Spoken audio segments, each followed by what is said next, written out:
Madame, Monsieur, bonjour et bienvenue sur le plateau du Grand Oral. Nous recevons aujourd'hui François Asselineau, président de l'UPR, l'Union populaire républicaine. Bonjour François Asselineau. Bonjour. Et merci d'être avec nous. L'occasion pour nous de présenter votre mouvement qui est né il y a 7 ans et qui fait, malgré tous les obstacles qui vous entourent, qui fait son petit bonhomme de chemin. Vous commencez à devenir un parti, une formation politique qui compte dans l'Hexagone. C'est exact. D'ailleurs, nous nous sommes présentés aux élections européennes il y a quelques mois. Nous avons été un des 12 partis politiques à pouvoir présenter des listes dans les 8 circonscriptions interrégionales. Et en particulier, notre meilleur score national, ça a été en Outre-mer, justement. On a fait pratiquement 1% des suffrages dans l'Outre-mer. Et de tous les bureaux de vote, de toutes les communes de France, l'endroit où nous avons fait le meilleur score national, ça va vous amuser, c'est à la Désirade. En Guadeloupe. La Désirade. Voilà, où on est arrivé premier avec 37% des suffrages. Alors, il est vrai qu'il y avait une forte abstention, une très forte abstention, et puis qu'on a sur place une représentante qui est très dynamique et qui connaît bien la Désirade. Enfin, on a fait 37% des suffrages. Voilà. Au niveau national, soyons plus modestes, on a fait donc 1% en Outre-mer et à peu près 0,41% sur le niveau, l'ensemble de la République. Ce qui n'est pas énorme, bien entendu, mais c'était la première fois qu'on se présentait à des élections nationales. Et il y avait souvent dans les circonscriptions 25, 28 listes. Voilà. Au total, on a fait plus de voix que le nouveau parti anticapitaliste, le NPA de M. Besancenot. Et pour les observateurs, c'est quand même un score tout à fait étonnant. Parce que vous allez le dire parce qu'on ne vous voit nulle part. Voilà, on ne me voit nulle part. On ne me voit tellement nulle part qu'aujourd'hui même, le journal Libération vient de sortir un organigramme des partis politiques, on n'y est pas. Alors ils mettent les plus petits partis qui soient, et puis nous, systématiquement, on nous ignore. C'est un hommage du vice à la vertu, comme on dit. C'est que, en fait, on fait très peur. On fait très peur parce qu'on se développe de façon exponentielle. Nous avons maintenant bientôt 6400 adhérents, parce que c'est une de nos particularités, c'est que nous donnons le véritable nombre de nos adhérents. On a d'ailleurs demandé que l'État fasse un audit par un organisme indépendant du nombre d'adhérents des partis politiques. Vous savez que l'UMP ou le Parti socialiste sont en pleine débandade. D'ailleurs, quand on voit les événements, on le comprend. Nous avons un taux de croissance qui est fulgurant, et uniquement grâce à Internet, d'une part. C'est ça qui est extraordinaire. Et puis les petites télévisions ou les petites radios, je dis petites sans mépris, mais parce qu'elles ont une moindre audience que les très grands médias comme TF1, par exemple, ou France Inter, ou RTL. Donc ce sont soit les radios locales ou les télévisions web, soit par notre site internet et notre page Facebook que nous développons, et puis le bouche à oreille. On vous a vu quand même une fois sur Antenne 2. Oui, j'ai été à l'invité de On n'est pas couché de Laurent Ruquier, qui a été... Vous avez regretté ce passage d'ailleurs? Non, je ne l'ai pas regretté parce que ça nous a donné... on a eu d'un seul coup plus de 1500 j'aime en 2 jours sur notre page Facebook, et on a fait au total... c'était le 20 septembre dernier, nous avions 5900 adhérents. Et donc maintenant, à la mi-novembre, on est à 6400 adhérents. Donc vous voyez que, en fait, en moins de 2 mois, on a fait 500 adhérents supplémentaires, ce qui est beaucoup, parce que les gens ne veulent plus adhérer à un mouvement politique. Donc au total, ça nous a quand même servi, ça a accru notre notoriété. Ce que je regrette en revanche, c'est qu'effectivement... c'était une émission différée. Il m'avait été indiqué que ce serait enregistré dans les conditions du direct, ce qui a été le cas. Mais en revanche, ce que je ne savais pas, c'est que ça n'a pas été diffusé dans les conditions du direct. C'est-à-dire qu'en fait, il y a eu des coupes et on a retiré à peu près 60% de ce que j'ai dit. Rassurez-vous, ce ne sera pas le cas ici. Qu'est-ce qui fait peur à la classe politique quand on parle de l'UPR? Ce qui fait peur, c'est que nous avons un mouvement politique. J'ai créé ce mouvement le 25 mars 2007, le jour du 50e anniversaire du traité de Rome qui crée la communauté économique européenne, qui crée la construction européenne. Et ce qui fait peur, en fait, à l'ensemble de la classe politique, depuis l'extrême droite jusqu'à l'extrême gauche, en passant par l'UMP, le MoDem, le PS, c'est plusieurs choses. La première, c'est que, je vais paraître un peu fanfaron, mais je connais mes dossiers. Et les gens qui m'ont rejoint sont des gens, des professionnels, qui, je pense par exemple au colonel en retraite Régis Chaman, qui est l'auteur du seul ouvrage de stratégie militaire aérienne en français. Je pense à Vincent Brousseau, qui était un des 2 économistes au service de la politique monétaire à la Banque centrale européenne. Donc ces gens m'ont rejoint. Nous connaissons nos dossiers et nous analysons sans changer d'opinion, depuis la création de ce mouvement, que si la France est dans la situation dans laquelle elle est, c'est d'abord et avant tout, c'est pas le seul problème, mais c'est d'abord et avant tout parce que les Français ne décident plus de leur propre avenir, que ces décisions nous sont imposées par la Commission européenne à Bruxelles, la Banque centrale européenne à Francfort et l'OTAN qui est à Bruxelles mais qui est dirigée depuis Washington. Et nous disons il faut sortir de l'Union européenne, de l'euro et de l'OTAN. Il y a d'ailleurs un moyen tout à fait normal et juridique de le faire. Pour sortir de l'Union européenne et de l'euro, il y a l'article 50 du traité de l'Union européenne. Et pour sortir de l'OTAN, il y a l'article 13 du traité de l'Atlantique Nord. Et c'est prévu dans les traités, donc c'est possible. Si ça n'était pas possible, ça ne serait pas prévu. Oui, mais c'est pas ce qu'on dit. Alors, donc nous, on le dit déjà la première chose, c'est qu'on est les seuls à parler de cet article-là. La deuxième chose qui fait peur, c'est que nous sommes un mouvement tout à fait républicain. Et un mouvement, notre programme politique s'inspire de celui du Conseil national de la résistance de 1944, remis au goût du jour, évidemment. Mais par exemple, nous insistons sur la nécessité d'avoir des services publics puissants. Nous sommes contre la privatisation des services publics. Au contraire, on veut les renationaliser. Nous sommes en faveur d'une revalorisation de des bas salaires, notamment du SMIC. Nous voulons lutter contre les délocalisations, mais tout le monde veut lutter prétendument contre les délocalisations. Tiens, tenez, aujourd'hui, en parlant de délocalisation, Renault vient d'ouvrir à Oran une immense usine, une grosse usine de véhicules. Les 2 ministres se sont déplacés pour. Alors, tous les partis politiques français vous disent on va lutter contre les délocalisations. Mais ça, c'est très gentil de dire ça. Mais ils font comment ? La différence avec nous, c'est que nous, on explique aux Français pourquoi il y a des délocalisations. Pourquoi il n'y en avait pas sous De Gaulle, sous Pompidou, sous Giscard, et au début de Mitterrand, on n'en parlait pas. Pourtant, il y avait déjà des pays à très bas coût de salaire. La différence, c'est qu'à l'époque, lorsqu'une entreprise voulait se délocaliser, elle devait, pour construire une usine, par exemple, en Algérie, ou en Slovaquie, ou en Chine, il faut que l'entreprise, elle sorte des centaines de millions d'euros, voire des milliards d'euros pour construire l'usine. Donc il faut sortir, c'est ce qu'on appelle un mouvement de capitaux. Eh bien, à l'époque que j'évoque, sous De Gaulle, sous Pompidou, sous Giscard, sous Mitterrand au début, eh bien, il fallait demander l'autorisation des pouvoirs publics, du ministère des Finances. Est-ce que vous m'autorisez à sortir 1 milliard d'euros pour construire une usine ? Et à ce moment-là, le ministère regardait. Dans quelques cas, il pouvait dire oui, si c'était intéressant. Par exemple, Peugeot avait pu construire une usine en Iran parce qu'on avait examiné, c'était bien pour Peugeot, c'était bien pour l'Iran, c'était bien pour la France, et c'était pas nocif pour les ouvriers français en France, puisqu'on ne pouvait pas réimporter en France les véhicules produits en Iran. Mais désormais, tout ceci, maintenant, nous avons perdu tous les contrôles en question. C'est un article des traités. C'est l'article 63 du traité sur le fonctionnement de l'Union européenne, pour être précis, qui interdit toute restriction à ces échanges. Donc nous, à la différence de tous les autres mouvements politiques, on explique aux Français, arrêtons de prendre les Français pour des imbéciles. Nous avons un traité qui nous interdit de lutter contre les délocalisations. Alors vous savez, c'est pour ça que les Français sont furieux, en fait. Parce que, regardez, rappelez-vous, pour la campagne présidentielle de 2012, il y avait M. Montebourg, vous vous rappelez, qui disait on allait voir ce qu'on allait voir, il allait lutter contre les délocalisations. Ben, on a vu, il n'a rien pu faire. Et pourquoi il n'a rien pu faire ? Ben parce que tout simplement, il appartient à un parti politique, à une majorité, et sous l'autorité du président de la République, François Hollande, qui refuse de sortir de l'Union européenne. Donc l'article 63 s'applique, donc on ne peut pas lutter contre les délocalisations. Et cela va s'aggraver encore Bien avec sûr. le traité transatlantique.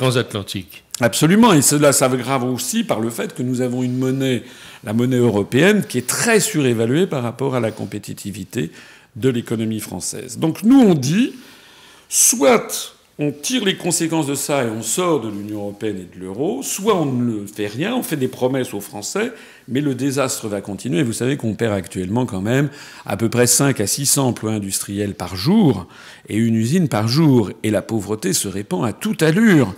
Et tous les Français le savent, d'ailleurs, c'est aussi bien en France qu'en Outre-mer. Donc, nous, il faut prendre maintenant le taureau par les cornes. Alors... Et ça veut dire quoi, prendre le taureau par les cornes ? Eh bien, ça veut dire, justement, expliquer aux Français, voilà les traités, et voilà pourquoi il faut en sortir, et d'ailleurs, on peut en sortir. Alors, c'est là qu'arrive... C'est évidemment très gênant pour l'UMP et le Parti socialiste. Parce que tous ces gens-là font carrière. Ils savent notamment que l'oligarchie financière industrielle, les gens qui détiennent les grands médias, justement, ne donnent pas la parole à quelqu'un comme moi. Donc ils sont obligés de filer doux. Alors, en général, quand nous disons ça, il y a tout de suite quelqu'un dans la salle ou quelqu'un qui nous dit « Ah, vous êtes d'extrême droite ». Non. Et c'est justement ça aussi. C'est la réputation que vous avez. Oui, mais ça c'est. On vous compare souvent à Marine Le Pen et au FN. Oui, c'est fait pour faire peur aux Français. C'est fait pour faire peur aux Français. J'ai déjà dit, je le répète, je paye une caisse de champagne à tous les auditeurs qui pourront me présenter une profession de foi de Madame Le Pen ou du Front National à quelque élection que ce soit d'ailleurs, où il serait question de sortir de l'Union européenne et de l'euro. En fait, le Front National, de temps en temps, critique l'Europe. L'Europe, ça c'est vrai, critique beaucoup. Il n'est pas le seul d'ailleurs. Tous les partis critiquent. Mais au moment fatidique des élections, au moment de la profession de foi, où il suffit d'ailleurs d'aller sur son site internet et voir que ça n'est jamais écrit nulle part. Voilà. Alors, nous, la première chose que nous reprochons au Front National, c'est d'abord il ne prend pas du tout les engagements que les Français croient. Et puis, deuxièmement, le Front National est par ailleurs un mouvement d'extrême droite. Il tient des propos qui sont scandaleux. Le fait de sortir de l'Union européenne n'a absolument rien d'extrême droite. La Suisse, la Norvège, l'Islande ne sont pas dans l'Union européenne, ça n'est pas des partis d'extrême droite. Il y a 8 prix Nobel d'économie qui ont conseillé l'année dernière à l'Espagne de sortir de l'euro. C'était des Américains, des Chypriotes, un Britannique. Ce ne sont pas les prix Nobel d'économie, ce ne sont pas des gens d'extrême droite. Au gouvernement britannique actuel, vous avez 2 ministres, Philip Hammond et Michael Gove, qui ont appelé le Royaume-Uni à sortir de l'Union européenne. Ce ne sont pas des gens d'extrême droite. Il paraît que Cameron va faire un pas vers ça. Oui. Donc il faut bien mettre ça, c'est vraiment important, c'est que les Français comprennent que l'on a le droit de sortir de l'Union européenne, de l'euro, et puis de l'OTAN pour des raisons un peu différentes, mais des raisons de politique, de géopolitique internationale, parce que nous considérons que la France est désormais vassalisée par les États-Unis. On a parfaitement le droit de penser ça et de le dire sans être d'extrême droite. D'ailleurs, nous ne sommes absolument pas d'extrême droite. Il suffit d'aller voir notre charte sur notre site internet. J'en profite pour faire un peu de publicité. UPR.fr, Union Populaire Républicaine. Il suffit d'aller voir notre charte. Il suffit d'aller voir le programme.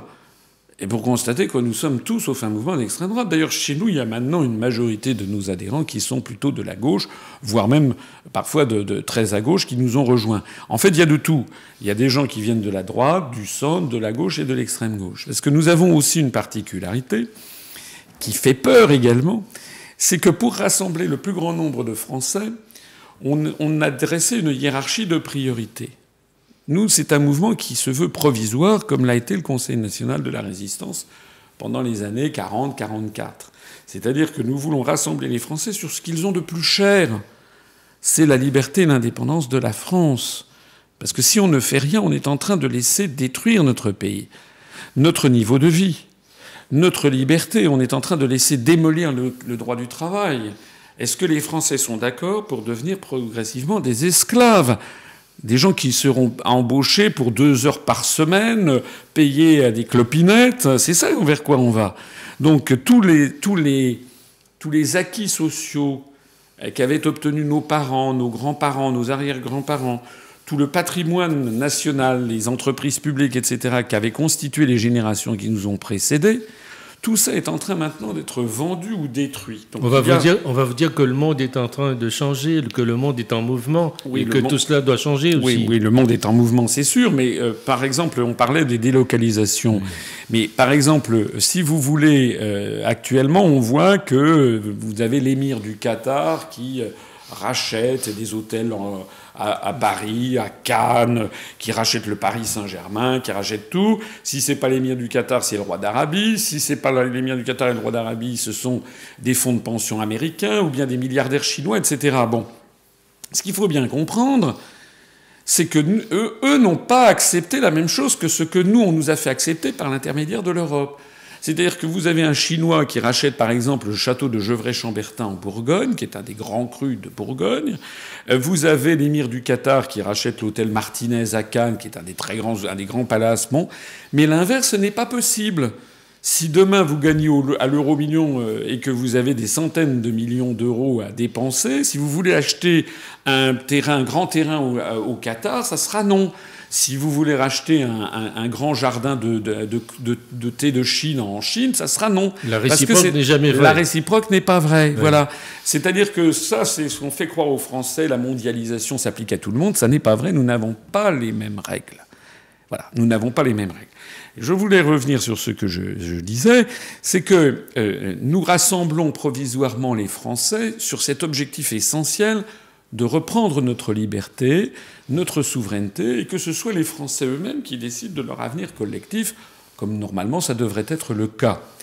Et pour arriver à ça, pour qu'il y ait chez nous à la fois des gens de droite, du centre et de gauche, c'est pas facile.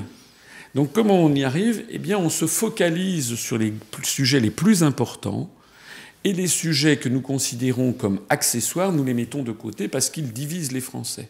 Par exemple, nous ne parlons pas de toute une série de sujets sociétaux ou bien de sujets même sur la fiscalité et autres. On se dit ça sera pour après, ça sera pour plus tard. Pour l'instant, focalisons-nous sur l'essentiel. Et donc, c'est pour ça qu'on rassemble des gens venant de tous les horizons. Des rassemblements que ne peuvent faire aujourd'hui nos dirigeants. D'ailleurs, vous les prenez pourquoi ? Pour des pantins dont on tire les ficelles de l'extérieur ? Enfin, je voudrais pas être trop désobligeant, mais tout le monde a bien compris. Enfin, il faudrait être aveugle pour ne pas comprendre, pour ne pas voir que la situation de la France est catastrophique, non seulement du point de vue économique, social, monétaire, budgétaire, géopolitique, diplomatique et autres, mais d'abord et avant tout du point de vue moral. Là, le scandale en ce moment entre l'UMP et le Parti socialiste, ça donne, excusez-moi, je vais être un peu vulgaire, mais c'est une odeur de pourriture. On a affaire à des mouvements quasiment mafieux. Bon, pourquoi ça ? Mais parce que, en fait... Le mot est fort, quand même. Ben, écoutez, comment vous appelez ? Enfin, c'est pas... D'après les informations qui circulent, Monsieur Fillon, l'ancien Premier ministre, aurait dit que Monsieur Sarkozy avait fait des abus de biens sociaux. Il aurait demandé à... L'accélération de la justice. Il aurait demandé à Jean-Pierre Jouyet, au secrétaire général de l'Élysée, d'actionner la justice, etc., c'est-à-dire un empiètement de l'exécutif sur le judiciaire.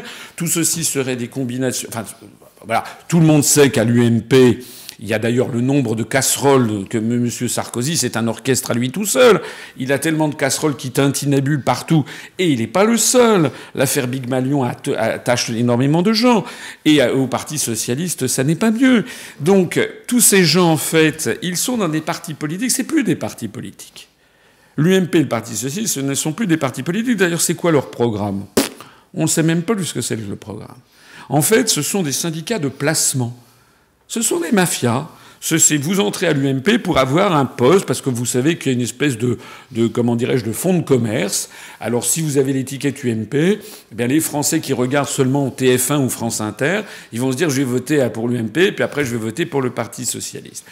C'est très important ce qu'on dit. La politique, c'est un jeu de jazz musical oui. à vos yeux. Il faut que les Français, si les Français sont mécontents, il faut qu'ils arrêtent d'écouter et de regarder les médias les plus importants et qu'ils aillent maintenant chercher de l'information ailleurs, et tout spécialement sur Internet. Et il faut qu'ils se ressaisissent. Il faut bien qu'ils comprennent qu'il y a des Français qui ont voté pour Sarkozy en 2007 en se disant « il va changer, il va redynamiser tout ».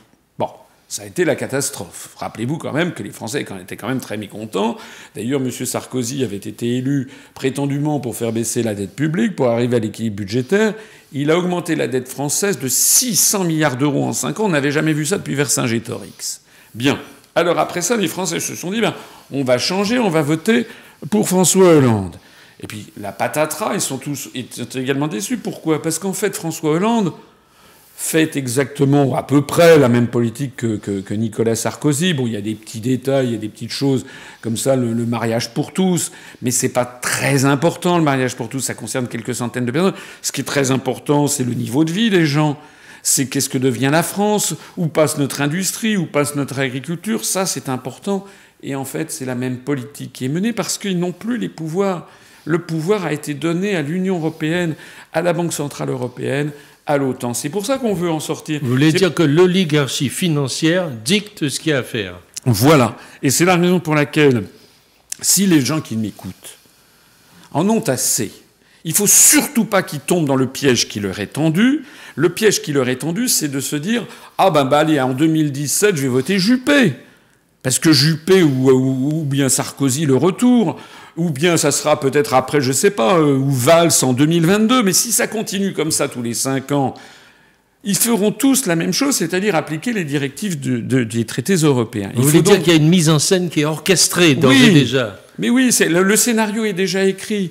Vous savez, c'est comme si on disait aux Français, tiens, on va aller, vous allez voter, voilà un film, donc le scénario est déjà écrit, vous allez voter, est-ce que vous préférez comme personnage principal, comme acteur, est-ce que vous allez voter, est-ce que vous préférez Johnny Depp ou Brad Pitt? Voilà. Mais en réalité, quel est l'intérêt d'avoir Johnny Depp ou Brad Pitt si c'est de toute façon le scénario est toujours écrit? Si c'est un mauvais scénario, si le film est mauvais, eh bien, ça sera toujours un mauvais film. J'ajoute en plus de ça que François Hollande n'a pas le charisme de Brad Pitt. Vous avez été déçu par sa dernière prestation télévisée? Écoutez, c'est minable, voilà. Hollande face aux Français? Mais c'est minable. D'abord, il n'était pas face aux Français. Il était face à quelques personnes qui avaient été présélectionnées selon des critères. Bon, donc déjà, c'est pas face aux Français, parce que s'il avait été face aux Français. Il faudrait qu'il aille. Moi, je me promène depuis 7 ans en France et je fais des conférences. Moi, je suis face aux Français. Moi, je sais ce que pensent les Français. Et moi, je me présente d'ailleurs. Je n'ai pas de garde du corps. Et les gens que je rencontre sont toujours d'ailleurs extrêmement aimables et très gentils. Mais si monsieur Hollande sortait là, se baladait dans la rue, vous verriez, il se ramasserait des tomates sur la figure. Là, il y a 90% des Français qui considèrent qu'il a trahi ses promesses électorales. Et au dernier sondage, il y a plus de 12% des gens qui le soutiennent. Donc c'est se moquer du monde. Normalement, s'il avait été face aux Français, il aurait fallu qu'il y ait 100 personnes, et il y en aurait eu 90 personnes qui l'auraient insulté. Là, il aurait été face aux Français. Donc déjà, cette émission était une émission, c'était du théâtre. Bon, je signale d'ailleurs au passage que je ne trouve pas tout à fait normal que le président de la République s'exprime sur une télévision privée et non pas sur la télévision publique. J'en profite d'ailleurs pour signaler que dans notre programme, nous souhaitons la renationalisation de TF1 pour l'extraire des grandes entreprises privées qui possèdent cette télévision et qui font en permanence diffusent des informations pour abrutir la population. Bien. Alors, deuxièmement, cette émission télévisée, vous avez vu le président de la République. Il croyait quoi? Il croyait qu'il se prenait pour un animateur de variété. Il se prenait pour un employé de la NPE ou de Pôle emploi en train de donner des conseils. Mais enfin, c'est minable.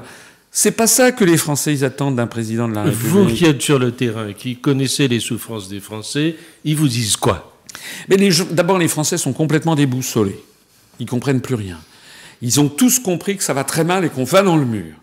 Et ils veulent avoir déjà un bon diagnostic. Donc nous, c'est la première des spécificités, c'est que nous, on fait le bon diagnostic. C'est comme si vous êtes malade, vous allez chez un médecin, vous attendez que le médecin, avant de vous donner des médicaments, fasse déjà le diagnostic. Donc nous, le diagnostic que nous faisons, je l'ai déjà dit, j'y reviens, le problème numéro 1 de la France, ça n'est pas le seul problème, mais c'est le problème numéro 1, c'est que les Français ne décident plus eux-mêmes de ce qu'ils peuvent mettre comme politique. Donc la première chose, c'est que les Français reprennent leur pouvoir, sortent de l'Union européenne, de l'euro et de l'OTAN pour qu'ils décident par eux-mêmes des politiques qu'ils veulent. On recentre les choses. Donc. Deuxièmement, si on sort de l'euro, avec une monnaie nationale, nous pourrons gérer notre monnaie de façon à ce qu'elle soit conforme à la compétitivité de notre économie. Actuellement, l'euro est 30% trop cher par rapport aux productions françaises. Nous avons la même monnaie que l'Allemagne, mais nous n'avons pas la même économie que l'Allemagne. Nous n'avons pas les mêmes usines que l'Allemagne. Nous n'avons pas les mêmes industries que l'Allemagne. Donc, le taux elle va reposer sur quoi, cette monnaie? Eh bien, le franc sera la monnaie, comme c'est le... Vous savez, il y a 190 pays dans le monde, il y a 150 monnaies dans le monde. Donc, nous aurons une monnaie comme le Venezuela a sa monnaie, comme le Paraguay a sa monnaie, le Guarani, ou comme le je sais pas, moi, enfin... Vous voulez un instrument financier avec lequel vous pouvez jouer au crédit circonstance. Mais c'est-à-dire avec des taux d'intérêt oui. et un taux de change externe, oui. un taux de change extérieur qui permette de vendre nos productions. Vous savez, il y a une étude qui a été faite, c'est un peu technique, je suis désolé de le signaler, mais il y a une étude qui a été faite par un économiste, Jacques Sapir, ça vaut ce que ça vaut, mais enfin ça devrait faire l'objet d'un grand débat, qui a examiné ce que pourrait procurer la sortie de l'euro avec un franc qui serait déprécié de 30%. Alors c'est vrai que les produits d'importation coûteraient plus cher, mais justement, on importerait moins et on ferait bien davantage travailler en France. Et au total, il a montré que nous pourrions faire diminuer le nombre de chômeurs de peut-être 1,5 à 2 millions. Nous assisterions à une relocalisation des industries. On aurait donc d'un seul coup un taux de croissance qui serait, selon les différents scénarios qu'ils ont bâtis, entre plus 8 et plus 20% en l'espace de 4 ans. Donc c'est ça qu'il faut. Il nous faut absolument redonner de l'oxygène à l'économie française et avoir une monnaie qui ne soit pas beaucoup trop surévaluée comme c'est actuellement le cas. Et que le dollar ne soit plus omniprésent aussi. Oui, alors ça c'est encore un autre problème. Mais ça n'est pas non plus les seules raisons. Je disais tout à l'heure, je parlais de cet article 63 qui interdit les délocalisations. Quand on sera sorti de l'Union européenne, on pourra mettre un terme à ça et revenir au système qui existait avant, je l'ai déjà dit, mais qui existe en Chine, qui existe dans les pays qui marchent, c'est-à-dire un système d'autorisation ou d'interdiction à la fois pour les délocalisations et pour les achats venant de l'étranger. Et puis je vous assure, ça va changer quelque chose qui est très important. Il est possible de réindustrialiser ce pays. Oui, si notre monnaie, si on a une monnaie qui n'est pas surévaluée, si par ailleurs on met des contrôles aux échanges de capitaux. Mais vous savez, la France est un grand pays avec des gens intelligents, des ouvriers et des agents de maîtrise qui ont du talent, contrairement à ce qu'on veut bien dire. Simplement, d'un seul coup, le coût sera moins cher parce que notre monnaie aura été un peu dépréciée. Et puis on interdira, si nécessaire, les délocalisations ou les rachats d'entreprises. Mais très rapidement, vous avez des entreprises qui voudront se relocaliser en France. Et puis je vais vous dire quelque chose qui est encore plus important. C'est que l'économie, ça n'est pas une science exacte. D'ailleurs, si c'était une science exacte, toutes les prévisions seraient toujours vérifiées. Elles ne le sont quasiment jamais. Bon, ça fait quand même maintenant 15 ans que la zone euro est en plus faible croissance. Pourquoi ça ? Parce que l'économie n'est pas une science exacte, c'est, comme on dit, une science humaine. Le facteur humain, l'enthousiasme, la déprime, le courage, la lâcheté, la façon de se voir positivement ou négativement, tout ça, ce sont des choses... Tous les comportements humains sont très importants. Donc, actuellement, une des raisons fondamentales pour lesquelles la France, mais pas seulement la France, c'est vrai également de tous les pays de l'Europe, notamment de l'Europe du Sud, mais de tous les pays de la zone euro, même l'Allemagne ne se porte pas bien, c'est que les peuples dépriment. Parce qu'ils ne voient pas quel est leur avenir, parce qu'ils ont le sentiment, et à juste titre, qu'ils sont en train de s'appauvrir et que la vie de leurs enfants, de leurs petits-enfants va être encore pire. Donc il y a un sentiment de dépression collective. Et beaucoup de jeunes Français, ils n'ont qu'une envie maintenant, c'est de s'en aller. C'est soit de picoler, soit de se droguer, soit de rien foutre au boulot, soit de s'en aller parce qu'ils veulent trouver du boulot, ils n'en ont pas. À partir du moment où d'un seul coup on va reprendre les manettes, où on va avoir notre propre politique monétaire, notre propre politique budgétaire, également notre propre politique diplomatique, où on pourrait dire aux États-Unis « arrêtez de nous traiter comme vos larbins, nous n'avons pas les mêmes intérêts géopolitiques que nous ». À partir du moment où on va rendre à la fonction de président de la République sa dignité, parce que M. Hollande, je suis désolé de le dire, il salit la fonction de président de la République. Si vous comparez François Hollande à même encore François Mitterrand, et remontons à Charles de Gaulle, c'est effrayant de voir la dégringolade dont il s'agit. À partir du moment où on rendra à la fonction de président de la République sa dignité, à partir du moment où le président de la République défendra l'intérêt des Français et non pas l'intérêt de Goldman Sachs, de JP Morgan, des grands trusts américains ou euro-atlantistes, à partir du moment où on aura un président qui défendra l'intérêt de son peuple, un peu comme Hugo Chavez a défendu l'intérêt du peuple vénézuélien, ou comme Rafael Correa, qui vient d'être très brillamment réélu d'ailleurs en Équateur. À partir du moment où on défend l'intérêt du peuple français, ben vous savez, les gens d'un seul coup, ça va complètement changer l'état d'esprit. Et à partir du moment où les gens verront de façon positive l'avenir, ça aura un rôle, ça jouera de façon presque automatique, si j'ose dire, sur le taux de croissance. Pour une raison simple, c'est que si vous anticipez que l'avenir va être brillant, ben les chefs d'entreprise, les artisans, etc. vont investir, les gens vont économiser de l'argent, les gens vont éduquer leurs enfants, tout le monde va voir de façon positive l'avenir, et c'est ce qu'on appelle en fait un redressement économique. Tous les redressements économiques de l'histoire ont toujours été, les redressements nationaux ont toujours été fondés sur l'amour de la patrie avant et toute autre chose. D'aucuns vont dire que vous rêvez. Je rêve ? Oui. Et pourquoi je rêve ? Vous savez, on a connu un pays qui était l'Union soviétique. L'Union soviétique s'est désintégrée. Et prétendument, pendant 74 ans, ils construisaient un truc, on ne savait pas ce que c'était. C'était la construction du socialisme. On ne savait pas quand est-ce que l'immeuble serait terminé, quand est-ce qu'on donnerait les clés. On ne savait pas à quoi ça ressemblerait. Et puis, ça marchait pas. Et moins ça marchait, et plus on disait aux Russes, non, il faut que ça continue, c'est parce qu'il n'y a pas assez de socialisme. Bien. Au total, comme ça marchait pas, et comme c'était un dogme d'État, ben progressivement, on introduisait la censure, les médias ne pouvaient pas critiquer, etc. Et puis au bout de 74 ans, ils ont dit, allez, on arrête tout, parce qu'on s'est trompé sur tout. À partir de ce moment-là, la Russie a connu une dizaine d'années terribles. Mais actuellement, la Russie est en plein redressement. Ça se mesure notamment à la démographie. Et nous, la construction européenne, elle présente beaucoup de points communs avec la construction du socialisme. C'est pas la même chose, bien sûr, c'est pas une appropriation collective de l'économie, c'est une privatisation générale, si j'ose dire. Mais elle présente des points communs parce que il s'agit d'une utopie, il s'agit d'un dogme que l'on impose au peuple contre leur volonté. Comme ça ne marche pas, il est en train de se produire la même chose qu'en URSS, c'est-à-dire que de plus en plus, on est en train d'avoir une dictature. On n'a pas le droit de critiquer, on n'a surtout pas le droit de dire qu'il faut sortir de l'Union européenne, sinon on vous dit « Ah, vous êtes d'extrême droite !» C'est ce qu'ils faisaient en URSS. Les gens qui critiquaient les dissidents comme Solzhenitsyn, comme Andrei Sakharov, Amalrik, ils étaient traités d'extrême droite. Ils n'étaient pas du tout d'extrême droite. Bon. Et bien là, c'est pareil. On pestifère les gens qui remettent ça en cause.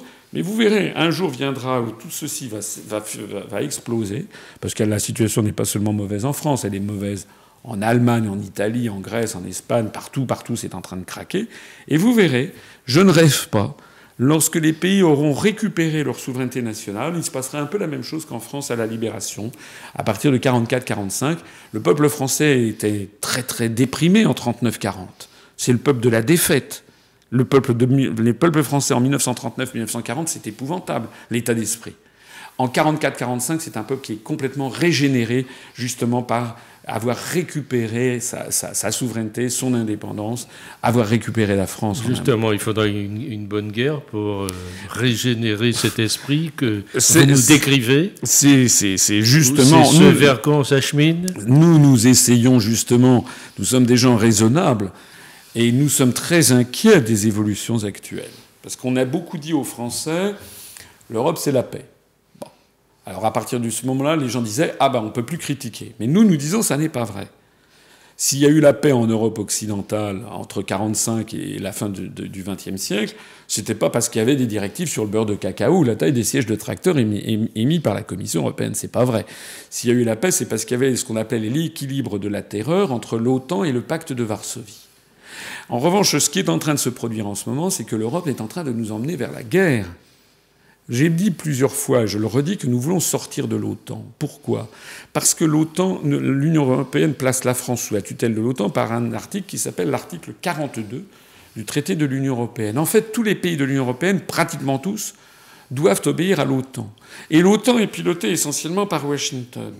Et l'Europe est en train de devenir désormais des espèces d'agents, de supplétifs, de collaborateurs des États-Unis pour aller attaquer les ennemis désignés par les États-Unis. L'Afghanistan, l'Irak, le Sud-Soudan, la Libye, la Syrie, l'Ukraine. Maintenant, on est en train de dire aux Français qu'on a des ennemis. ce sont les Arabes et les musulmans, et puis ce sont les Russes.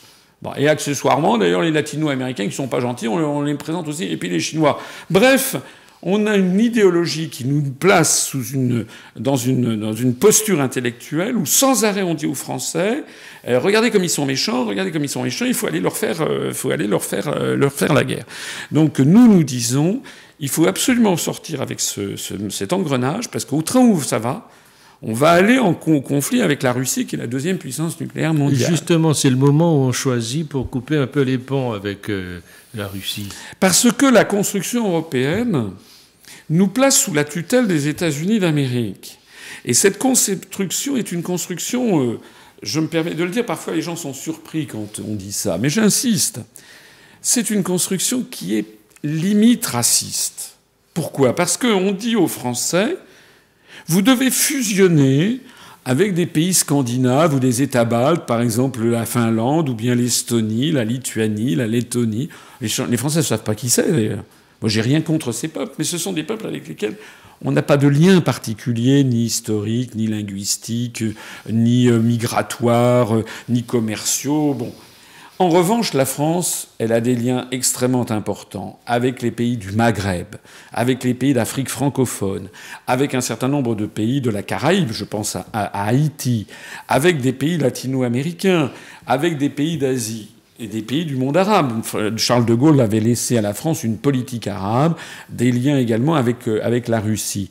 Donc nous disons que cette construction européenne, en fait, ressemble un peu, attention à ce que je dis, mais je le dis délibérément, c'est un peu la politique de l'apartheid. Vous savez ce qu'il y avait en Afrique du Sud, où on voulait séparer les Blancs des Noirs, des Indiens, etc. Ben c'est ça, en fait.